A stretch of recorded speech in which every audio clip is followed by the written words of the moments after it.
Earth's toast. Overpopulation and climate change did it. So we're in space now, living in Nova Prime. Fun. Except blind alien killing machines called Ursas invaded. They hunt by smell. Fear makes you tasty. The Uniting Ranger Corps fought back. Cypher, the super serious commander, discovered the key to survival. Don't be scared. No fear is equal to invisible to Ursas. It's called ghosting, and it's surprisingly effective. Fast forward a few years, and Cypher's son, Kitai, wants to be just as unemotional as his dad. He's basically training to be Mr. Freeze at Ranger Academy. Kitai even jogs like he's on a mission from Mars. Despite good grades, he bombs the practical test, meaning no Ranger badge. Yet. When Dad McStufferson gets home, Kitai spills the bad news. Dad, ever the emotional rock, basically says, "Should have been more awesome, son." See, Cypher's about as cuddly as a cactus. Sir this, attention that, even at the dinner table. After some space gift giving, because apparently space rangers get souvenirs, Cypher tells his wife he's off to train more cadets. But after that, he's retiring to shuffle space papers with her. Mama Bear, aka Faya, is thrilled, but reminds Cypher that Kitai needs a dad, not a drill sergeant. Turns out, Kitai blames himself for his sister's death, and is trying to connect with her ghost by reading Moby Dick, because, space whales. Seeing his son all messed up, Cypher decides to spend some quality time with Kitai. Maybe they'll even bond over not understanding Moby Dick. Our space family's about to blast off. But first, Dad gets a hero handshake from a legless ranger. Kitai tries to chat with Dad about space whales, but Dad's a chatterbox like a grumpy space walrus. Off they go. Kitai, bored out of his mind, ignores nap time and wanders into a restricted zone, like cute kittens inside, except way less cute, busted by space guards. He gets a cool surprise, a giant space slug chilling in a cage. Turns out, it's target practice for new rangers. Gotta learn to be unflappable. One guard dares Kitai to touch the slug thing, but before he can high-five the slimy beast, Kitai has a flashback to a monstrous space slug attacking their house. Remember his sister? Yeah, things went south. Freaking out, Kitai sets off the slug alarm, and Dad wakes up to spaceship rumbles. Sensing danger like a space-age Spidey, Dad springs into action, yelling at everyone to buckle up because they're flying straight into a space rock rave, aka asteroid storm. The ship gets pummeled, loses an engine, and needs a quick pit stop. The pilot suggests a shortcut through a swirly space tunnel wormhole that leads right back to Earth. No way, says Dad.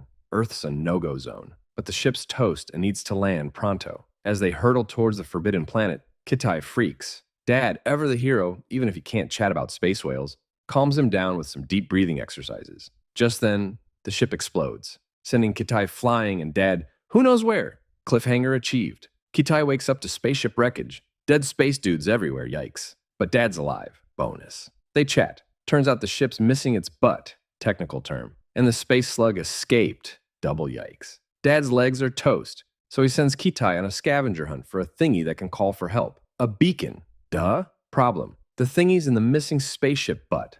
100 clicks away. That's a long walk. Dad gives Kitai a cool sword, some air breathers. Earth air is bad. And a reminder that everything on Earth wants to kill him. Thanks, Dad. They also have fancy tech, so Dad can see what Kitai sees. Creepy, but helpful. Kitai's freaked, remembering his sister getting space slugged. Dad tells him the practice slug probably died in the crash, but to play it safe, always good advice. Kitai takes a deep breath, thanks, Dad, and heads out, seeing all the dead space dudes again. Not cool. Dad coaches him to focus on the now, whatever that means. Kitai's exploring a whole new world. Freaky spiders, birdies, and even cows. Mind-blowing for a space dude. Dad sends out space flies to find the slug and warns Kitai about nighttime chills. Dad checks his own boo-boos and finds broken legs. Ouch. He needs pain meds, but the label says they'll make him sleepy. No good. This reminds him of when his daughter, Senshi, found a real book. Super rare. During the war. He'd been a grumpy space walrus back then, and now he regrets it. Serves him right. So, he skips the meds. Cliffhanger achieved again. Kitai's suit turns ninja black. Danger alert. A giant space monkey jumps out.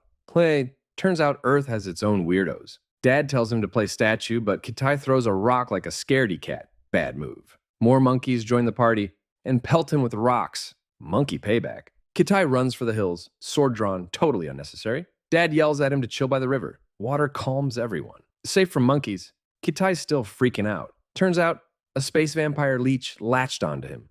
Dad tells him to inject the cure, but Kitai's hands are numb. He falls on the needle to inject it and passes out. Ouch. Night falls. Dad wakes Kitai up. Gotta find shelter. They need to reach a heat spot 10 clicks away. Dad needs a special shot for his leg, but the label says it'll make him drowsy. No good. He remembers missing his daughter's birthday because of a mission. Workaholic much? He saw it on a screen, even blew out her candles, almost. Back to Katai, he reaches the heat spot, but hides 2 broken inhalers. Not cool. Dad kinda knows he's lying. Smart camera, but lets it slide. Huddled under a tree in the rain, Kitai asks Dad about ghosting. Dad tells him a story about an Ursa fight, got stabbed, fell in a river, accepted his fate. Poof! Ursa couldn't find the fear. Fear is a liar. Dad learned that anger is real. Fear is just your brain freaking about the future. Daybreak. Dad sends Kitai to a waterfall. Weird readings there. On his way, Kitai finds a monkey graveyard. Yikes, bigger danger. At the falls, Dad catches Kitai lying about the inhalers again. Not cool. Dad's super smart and knows Kitai can't finish without them, so he tells him to turn around. Kitai remembers losing his sis and yells at Dad for not being home during the attack. Ouch! Dad ignores the blame game and insists Kitai go back. But Kitai rebels and jumps off the falls, using his suit to fly, like a squirrel. Suddenly, a giant bird attacks. Kitai hides behind the falls, but the bird's too fast and knocks him out. Uh-oh! Meanwhile, Kitai wakes up in a bird's nest with hungry chicks. Gross. Lions show up for a bird buffet. The bird fights back, but the lions are persistent. Kitai wakes up just in time to help. He doesn't want to kill, so he cleverly cuts a hole in the ground and makes one lion fall in. Bye-bye. The other lions get scared and leave. Kitai steps out, but is heartbroken to see the bird mourning its dead chicks. So sad. His communicator is broken too. Double yikes. Back at the ship, Dad sees pictures of dead rangers. The Ursa is on the loose. He records a message for Mom, saying he lost Kitai. Worst news ever. Kitai keeps exploring, hides in a cave for warmth. Nights are chilly. Dodges creepy snakes. Indiana Jones, anyone? And checks his supplies. It's tough, but he won't give up. Kitai hightails it out of the cave. The giant bird hot on his tail, literally. He uses his last inhaler, lungs burning. Reaching a river, he builds a raft and takes a nap. In his dream, Senshi visits. Kitai confesses he almost left the safe room to save her. Senshi smiles. Staying safe was the right call. She thinks Dad blames himself too. Kitai tries to impress her with Moby Dick, but she yells, "Wake up!" Kitai opens his eyes. The raft reached land. It's getting chilly, so he races for a heat spot. Too slow. He collapses as plants freeze around him. Kitai thinks it's over, but wakes up to a surprising blanket. The dead condor. It sacrificed itself to keep him warm. Thanks, bird brain. Touched, Kitai pushes on, barely breathing. Finding a ship chunk gives him hope. Soon he reaches the ship's tail and grabs more inhalers and a new blade. He sees the Ursa's empty shell. The monster's gone. Meanwhile, Dad dreams of little Kitai giving him a sword. Kitai's voice jolts him awake. He found a communicator and the beacon. Dad tries to talk, but Kitai's in a dead zone. No signal. Frustrated, Kitai throws a mini tantrum. Remembering Dad's advice, he kneels and calms down. He figures interference is blocking the signal. Climbing the volcano should fix that. On his way, Kitai finds a dead ranger, the Ursa's calling card. He ignores it and reaches the volcano. But the beacon won't work. Dad sees the Ursa on the scanner. Kitai needs to move fast. Kitai enters a cave to find another way up. But guess who's waiting? The Ursa. It attacks, but gets trapped under rocks. Kitai runs as the Ursa breaks free, ending up in a water pool to hide. Spaceship goes haywire. Dad almost passes out. Ouch! Meanwhile, Kitai swims towards a glowy thing and climbs out of a hole. Volcano, maybe? Suddenly, Space Slug jumps out and grabs his ankle.